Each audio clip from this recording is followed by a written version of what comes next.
Continuando então, gente.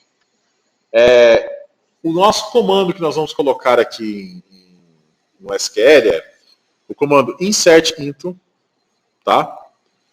O nome da tabela e aqui as colunas. Vou dar uma dica aqui para vocês nas colunas. Se você vier aqui no Toad, der um duplo clique aqui na tabela e vier aqui em columns, tá vendo? Ele vai aparecer o nome de todas as colunas. O que você pode fazer? Você seleciona a primeira, vai até a última. Ah, mas o ID não precisa, professor. O ID ele é auto-incremento, né? Não precisa.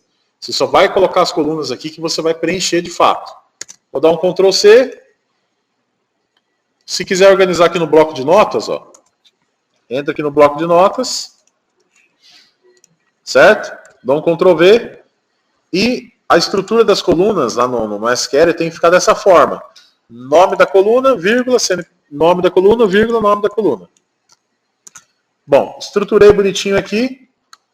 Coloquei entre parênteses. Se você quiser digitar, você pode, mas eu estou mostrando aqui uma forma que fica mais fácil.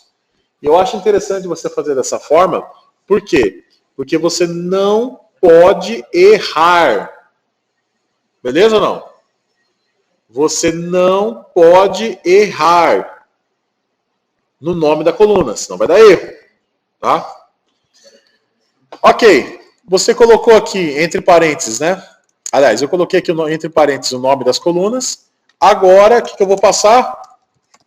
Values, e entre parênteses eu vou colocar o quê? Os valores que serão cadastrados aí no banco. Tá? Uma dica para vocês, ó. Quantas colunas eu tenho aqui? Tem 1, 2 e 3, não é? Então eu vou colocar aspas simples, vírgula, aspas simples, vírgula. Pronto. Olha a dica, que legal. Tenho 1, 2, 3, não é? Agora, quais são os dados que eu vou preencher?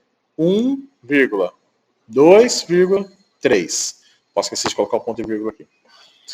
Isso é interessante, gente, porque o que vai ser cadastrado tem que estar entre aspas simples. Tá? Agora, uma outra jogada que eu vou mostrar para vocês. Por exemplo, este cara aqui, que estiver entre essas aspas aqui, vai representar o que vai ser salvo na coluna nome do fornecedor. Nome do fornecedor, gente, está neste formulário aqui, não é? Qual que é o nome desse formulário? TXT, nome do fornecedor. Só que você não pode vir aqui simplesmente fazer isso, ó. TXT, nome, fornecedor. Você não pode fazer isso. Por que você não pode fazer isso? Porque se você fizer isso, ele vai cadastrar no banco o texto TXT, nome, fornecedor. Não o que está dentro do text box. Então, o que você precisa fazer? Você precisa encerrar essa string, concatenar. Então, o mais é concatenar com este formulário aqui, txt nome fornecedor.text, e depois concatenar com o restante, né, dos dados aqui do comando. Então, vou colocar uma aspas dupla aqui. Ó. Olha só que legal. Tá vendo? Ó? Então, values, abriu parênteses, aspas simples, fechou a string. Concateno com os dados do campo de texto, certo? E depois concateno com o restante dos dados aqui. Ó. Pronto. Próximo. Vou dar outra dica para vocês. E o CNPJ, como é que eu faço, gente? Eu gosto de fazer assim, ó, para não me confundir. O próximo campo não é aqui? É ou não é? O próximo campo é aqui. O que eu faço? Aspas dupla, mais uma. Olha só. Coloco mais. Pronto. E entre o mais, txt, cnpj.text. Olha só como ficou mais fácil você fazer. Ó. Concatenei. E aqui, agora aqui é a terceira informação, que é da descrição, que também está no formulário. Aspas, 2 vezes, tá vendo? Mais.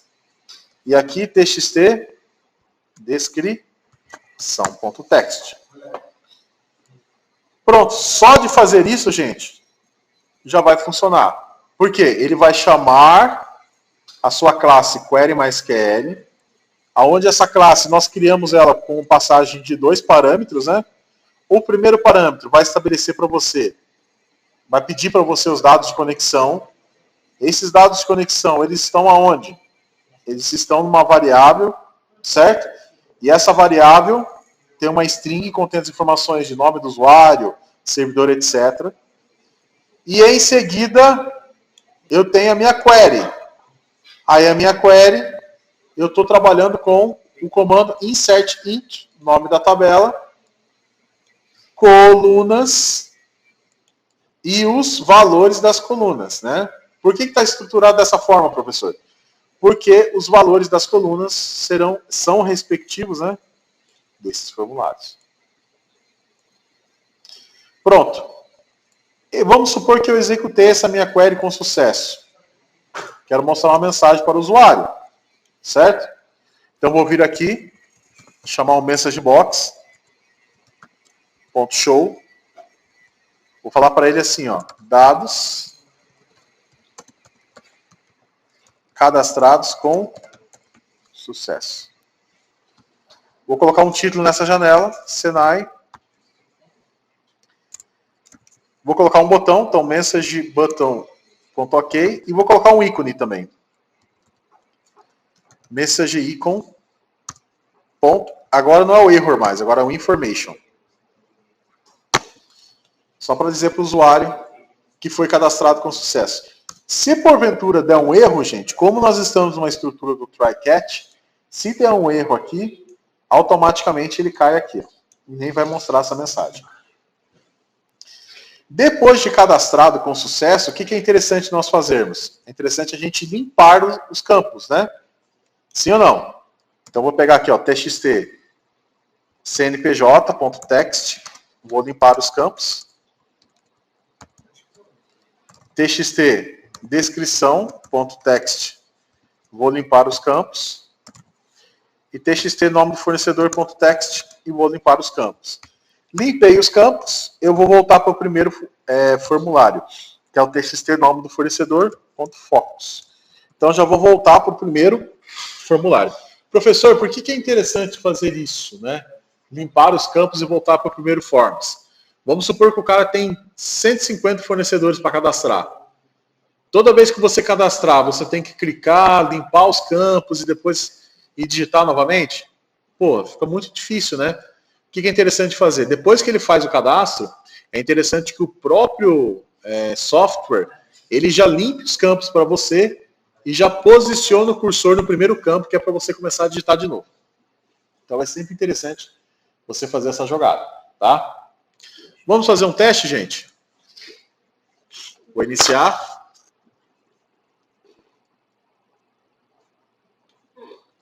Vou iniciar.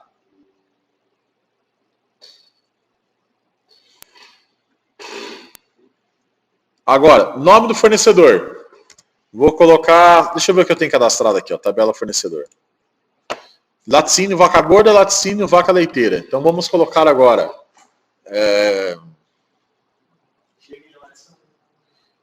vou falar de pizza. Vamos pensar no outro ingrediente aí. Não. Nome do fornecedor. Sadia. CNPJ 111, 222, 333, 1000 ao contrário, 99. Descrição. Fornecedor de presunto. Pronto. Vamos cadastrar? Vou clicar aqui em cadastrar. Ó. Dados cadastrados com sucesso. Deu um OK. Olha só que legal. Ele já posicionou para mim automaticamente o formulário aqui. Se eu vier aqui agora em tabela fornecedor, olha só que legal, gente. Já cadastrou. Ó. Tá vendo? É isso que eu quero que vocês façam para mim agora. Já que eu chego lá. Fornecedor. Apareceu aqui Sadia. CNPJ. Fornecedor de presunto. Tá? Se eu quiser cadastrar mais um fornecedor. Dona Benta. CNPJ 333, 344, 67, 1000 ao contrário, 88. 99. Descrição. Fornecedor de farinha de trigo. Certo? Vou dar um cadastrar. Só dar um tab, cadastrar, ok. Olha só que legal. Automaticamente, o meu sistema já volta com o meu cursor. Fazendo isso, gente, você faz com que o seu software fique ergonômico, né? Ele já volta o cursor e já permite você cadastrar o outro fornecedor automaticamente. Oi? Fica ágil. Então você não precisa do mouse aqui. Você está digitando, apertando tab, e dando enter. Digitando, apertando tab e dando enter. Só que tem uma coisa aqui, né, gente? Tá vendo que não aparece? Tá vendo que ele não atualizou aqui? Não atualizou. Eu preciso vir aqui, clicar em tabela fornecedor para poder atualizar. Tá vendo? Ele não atualizou aqui para mim, infelizmente, né? E agora? Ah, por que ele fez isso daqui, gente? Porque ele está ordenando pelo nome do fornecedor. Então ele está fazendo em ordem alfabética. Por isso que o Dona Benta apareceu aqui, tá? Por que não atualizou aqui, gente? Automaticamente. É possível fazer isso? É. Mas eu quero que vocês tentem fazer isso agora, tá? Para que eu possa atualizar as informações aqui, eu preciso obrigatoriamente clicar no botão tabela do fornecedor, né? Eu sou obrigado. Por que apareceu desordenado aqui, professor? Porque ele está ordenando os registros, né, de forma em ordem alfabética, tá? Levando em consideração aqui a coluna fornecedor. Por isso que a Dona Benta apareceu primeiro. Tá legal? Você pode tirar isso se você quiser, tá? Bom, toda vez que eu cadastro aqui alguma informação, eu obrigatoriamente tenho que clicar aqui em tabela fornecedor para ele atualizar os dados. Eu não quero que isso aconteça, eu quero que isso seja automático. Vou deixar como desafio para vocês. Beleza? Então, qual que é a atividade de agora? A atividade é vocês pegar o projeto de vocês do restaurante, tá? Vocês criar um formulário de cadastro. Por exemplo, eu fiz aqui um formulário do cadastro de fornecedor, certo? Eu quis colocar aqui um cadastro do fornecedor. Eu quis fazer isso. Você pode trabalhar com o formulário que você está trabalhando aí, né? Com os campos que você está usando aí no seu projeto, tá? Mas, para a questão de exercício, eu quero que vocês façam esse. E aqui, no meu caso, não está atualizando de forma automática. Então, toda vez que eu cadastrar, além dele cadastrar e apagar os campos e posicionar o cursor aqui, ele precisa atualizar essa tabela de forma automática. Beleza? Esse é o exercício.